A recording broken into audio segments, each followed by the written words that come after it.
Gipailaom na ubos sa state of calamity ang ikatulong barangay sa Dakbayan sa Davao nga nagpositibo sa African swine fever nga mao ang barangay Inayangan, Kalinan District, Davao City. Ano ang report ni Sheila Vergara Rubio. Nagpahigayon og special session ng Davao City Council karong adlaw aron gilayon nga madeklara ang barangay Inayangan ubos sa state of calamity bunga sa positibong kaso sa African swine fever.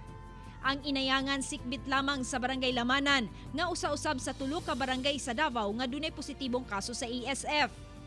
Giimbitahan sa konseho ang City Veterinarian aron mohatag og detalye kalabot sa update sa mga kaso sa ASF ingon man sa kung unsa ang magipanghimo aron dili na kini mukuyan na pa. There are affected approximately 421 hog raisers and about 3,791 hogs. And what we are going to extend today is an addition to the 5,000 pesos which will be given by the Department of Agriculture.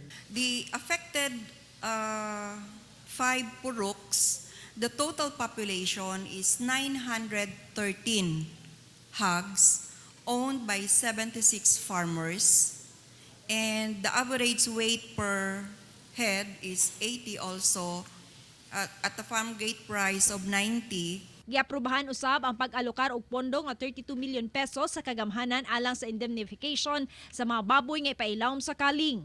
It's only because the puroks were near the affected areas in Lamanan. Is that what you're saying, Doc? Yes, ma'am, because Inayangan, that 5 purok is so adjacent to Barangay Lamanan. So I think there was an incursion of the disease to Inayangan. Sa pagpasar sa mong resolusyon, gitino ng daan ang mga dugang pamaagi aron nga mapugnan ang pagkuyanap sa ASF sama sa pagpalawig sa area sa lockdown ug uban pa. Kauban si Bebot Kahes sa kamera, ako si Sheila Vergara Rubio para sa One Mindanao.